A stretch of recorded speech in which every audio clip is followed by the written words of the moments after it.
Hey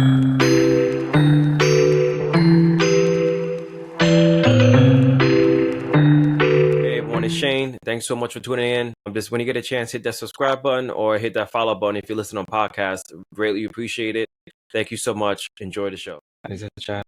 Okay, nothing. Okay, okay, fine, perfect. Okay, so let's talk about oils. Okay, we're gonna talk about some good ones, some bad ones. We kind of touch on why some ones are bad, and so on and so forth. Alrighty, so we love our olive oil. We love olive oil. I don't even have to explain why. It's really good it's heart healthy, antioxidants, anti-inflammatory properties. Really good for salad. Actually, fun fact, I don't know really the difference. I mean, I don't keep track of this stuff. Oil is oil to me. I mean, not oil is oil to me. I'm gonna take that back. If I'm using, like, say for instance, olive oil is good for medium heat compared to really, really high heat compared to coconut. Yeah, coconut is high heat. Yeah, high heat for high heat cooking, but it's like, I don't care. Oil is oil. I mean, the good oil, talking about. I don't really high, low, whatever. Anyway, then avocado oil, also a good one. Vitamin E as well. Okay, good for the eyes. That's high heat as well. If you're interested, high smoke point.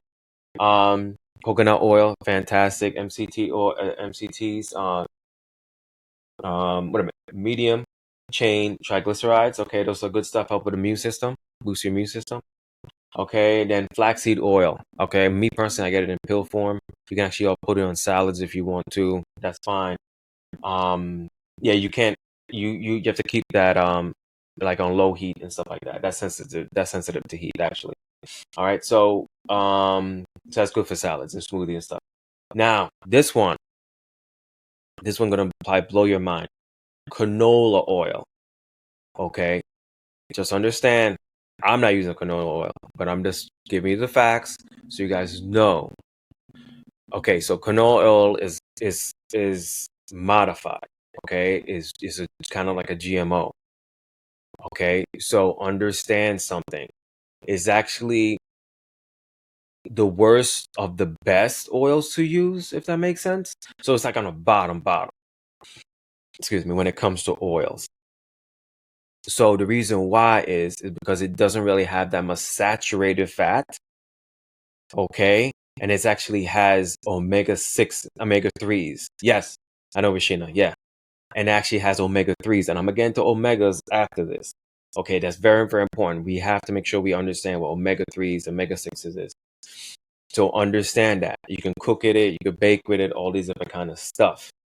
Okay, it's like I said, it's the worst, best oil to use.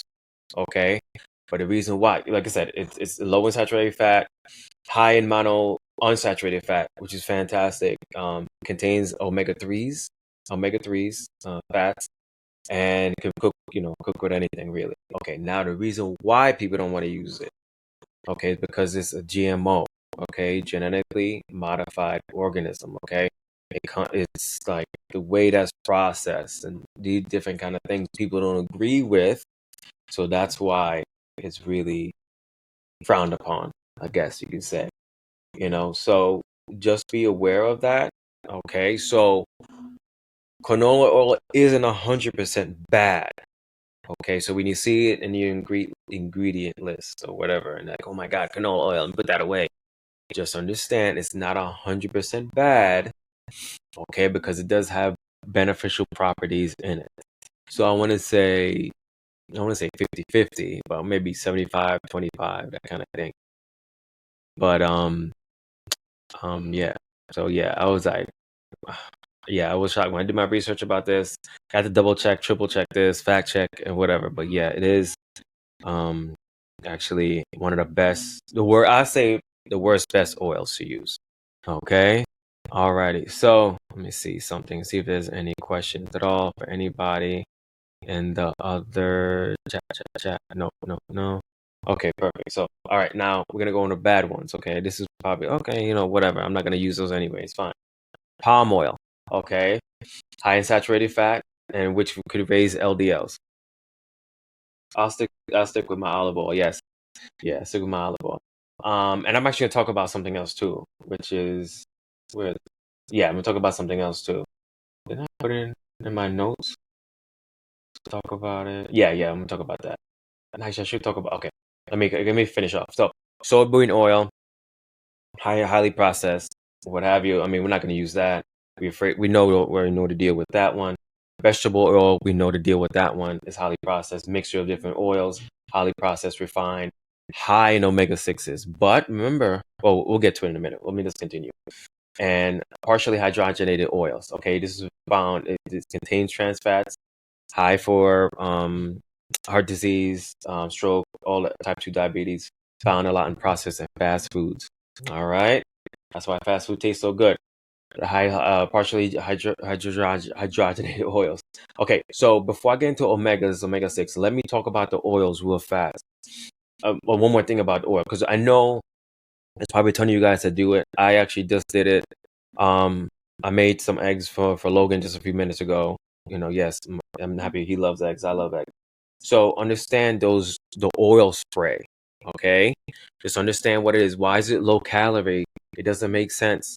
So understand it's the way it's made is, if from what I understand, it's made partially with the contents or whatever it is. Like if it's olive oil or whatever, it's made a little bit of olive oil, then it's diluted with water or some type of substance to kind of make it like the calorie like be nothing.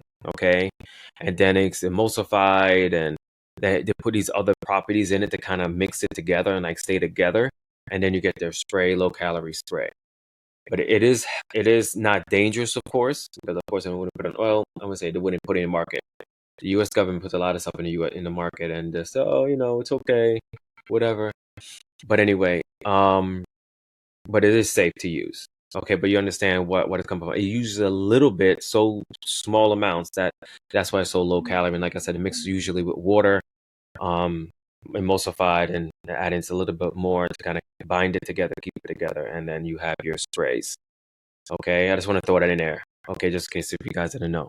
So the sprays aren't bad or whatever. Okay, now we're gonna talk about omegas, the omega-3s, omega-6s. Okay, because we talked about canola oil, why it's good compared to the other stuff. Okay, all right. So omega-6s. Okay, understand. So omega-3s. Let's start with the good stuff. Omega-3. Oh, actually, both of them are good. So omega-3s is really beneficial for us. Okay, it helps us a lot. That's the one we try to go for and everything. We get it from fish, flaxseed oil, flaxseed oil, chia seeds, walnuts. All right, anti-inflammatory, cardiovascular health, helps with your heart or whatever, brain health and mental health overall. Okay. Now, this is what omega-6 is. We always know omega-6 is so bad and all this kind of stuff. So the benefits of the benefits of omega-6 is it helps with growth. Okay, skin, bone health, hair health. It helps with that. Okay, so your normal development and growth and all that kind of stuff. That's omega-6. Okay, now the sources are, we know, meat, certain nuts, seeds, vegetable oils. Okay, usually the bad stuff. Okay, like we say don't have too much red meat or don't have too much meat or whatever. The skin from the fat from the skin or whatever, or it's got fat from the animal, whatever, fat on the animal. So the thing is, you have to know is there's a ratio that you have to follow. So you kind of can still have your omega-6s, but then make sure you balance it out with omega-3. So omega-3s is what you really need. Like I said, in like higher amounts of omega-3s and lower amounts of omega-6s. So omega-6s aren't entirely bad. They can cause certain issues. They can cause inflammation and heart disease and all this stuff that we don't want. But we have to make sure that we understand that it's important to have a balance. Okay, it's important to have a balance. Okay, so where was I? So because right now, so the modern American diet, okay, from 6 to 3 is usually 15 to 1 or 20 to 1. That's what's killing us. Okay, so it's too much of a bad thing. Yeah, we're just having too much of a good thing. Yeah, technically. So, like I said, so omega-6 isn't entirely bad. It was just we have an abundance of it because it's easier, it's cheaper for the fast food restaurants and the fast food industry to make the what you call it? Well, the food being processed or whatever. Um, because mostly in processed foods and stuff like that. So just be aware of that. Okay, so we want to make sure it's like closer to 1 to 1 or 4 to 1 is fine. Like omega-6s is 4, and what you call is 1, omega-3s is 1. That's fine. But like when we go into 15 to 1, 20 to 1, that's the problem. Okay, and guys, like I said before, comment below. Let me know if you like this setup. With the window. Are you ready to transform your health and wellness journey? At Condappa Strength, I'm committed to helping you achieve your goals through my 3 pillars for results. First, I educate, equipping you with essential knowledge to understand your body and its needs. Then I execute a tailored plan, ensuring every step is personalized to your unique lifestyle. Finally, I encourage, providing accountability and support every step of the way. Get ready to unlock your full potential and thrive in every aspect of your life. Visit me today and let's embark on this journey together. Check me out at condappastrength.com.